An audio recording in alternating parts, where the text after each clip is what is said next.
Un cono gira con velocidad angular omega constante.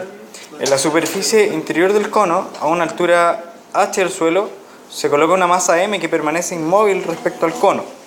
Si el radio de la trayectoria circular que describe esta masa es r y el coeficiente de roce estático entre ella y la superficie del cono es mu, determinar el diagrama de cuerpo libre de la masa, calcular la fuerza de roce que actúa sobre ella y el máximo y mínimo valor de la velocidad angular que permiten que la masa permanezca sobre la superficie interior del cono.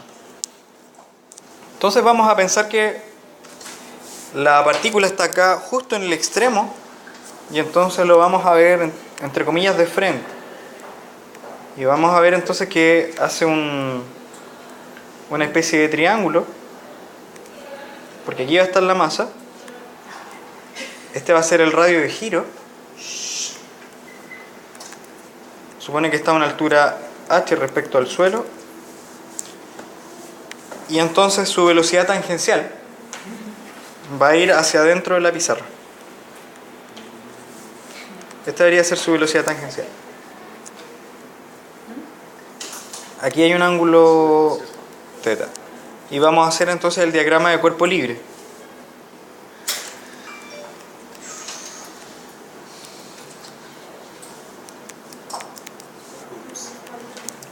Las fuerzas que siente, si vemos el diagrama de cuerpo libre de la misma forma en que está dibujado acá, tendríamos el peso hacia abajo. Por acá va a sentir una normal. Y va a sentir una fuerza de roce, que es la que hace que el cuerpo se mueva con el cono. Entonces, si esta es su velocidad tangencial, la fuerza de roce va a estar en el mismo sentido. Así que la vamos a dibujar con otro color acá, que va a ser la fuerza de roce. El ángulo, vamos a determinar cuánto es. Supongamos que este ángulo es alfa. Y entonces vamos a tener lo siguiente. Esta es la normal. Este ángulo es alfa. Si extendemos eso, este también es alfa. Entonces podemos ir rellenando los ángulos. Según el dibujo, tendríamos que alfa más el ángulo θ son 90 grados. Entonces, los dos suman 90 y por lo tanto este no le queda otra que ser θ.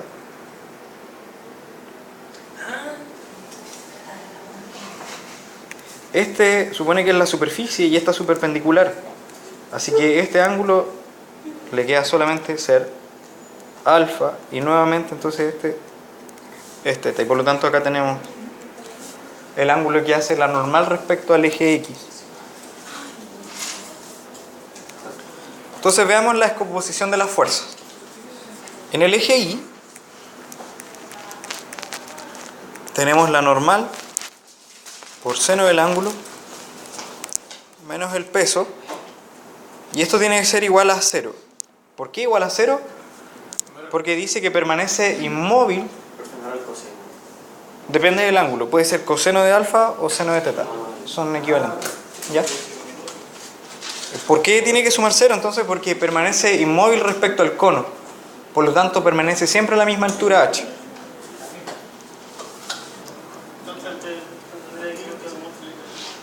La sumatoria de fuerzas en X, en cambio, vamos a ver acá que solamente está la normal por el coseno de este ángulo. Y debe ser igual a ¿cuánto? Si estamos en este punto de la trayectoria, quiere decir que siente una aceleración centrípeta hacia su izquierda. Por lo tanto, sería menos la masa por la aceleración centrípeta. Donde la aceleración centrípeta, como es un movimiento circular, va a ser la magnitud de la velocidad tangencial al cuadrado entre el radio de giro, que es r grande, o omega cuadrado por r. Esto recordando que la magnitud de la velocidad tangencial es omega por r en el movimiento circular uniforme. Y entonces, aquí es donde nosotros debemos empezar a jugar.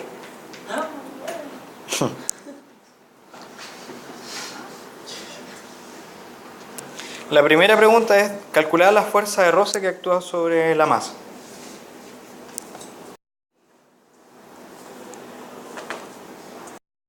Entonces, de estas dos ecuaciones podemos calcular la normal, y con la normal y mediante esta relación entre la magnitud y la fuerza de roce, con la normal podríamos determinarla, ¿cierto? Entonces, por ejemplo, de esta ecuación es fácil determinar cuánto vale la magnitud de la normal, porque tendríamos normal por el seno del ángulo es el peso, ¿cierto?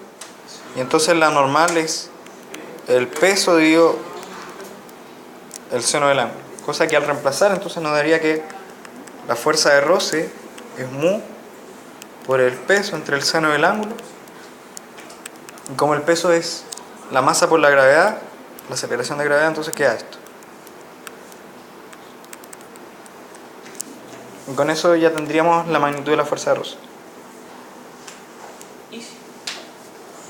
Sí.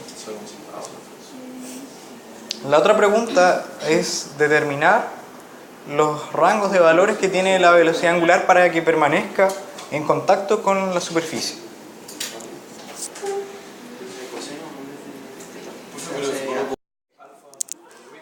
Es lo mismo. Es lo mismo. Entonces, queremos que se mantenga sobre la superficie, por lo tanto, tiene que ser su normal mayor a cero, que es una condición de contacto. ¿Cómo determinamos entonces esa relación en términos de una velocidad angular? Con esta ecuación, porque sabemos que la aceleración centrípeta es omega por r, omega al cuadrado por r, perdón.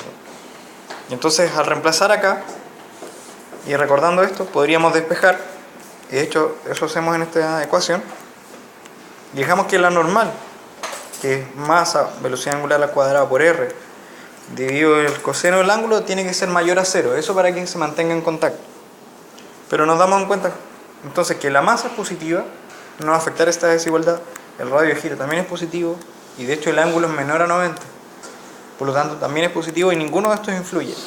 Entonces la única forma en que esto sea mayor a cero es que la frecuencia sea real. O sea, en realidad cualquier frecuencia de giro va a hacer que el cuerpo permanezca en contacto. Y esto es válido porque está en el interior del cono. Si fuera en el exterior probablemente vamos a tener otro resultado. También hay que comentar que la frecuencia angular igual a cero nos cambia toda la situación y entonces esa no cumple esta condición. Si bien se va a mantener en contacto, pero ya no va a mantener una rotación ni la altura fija.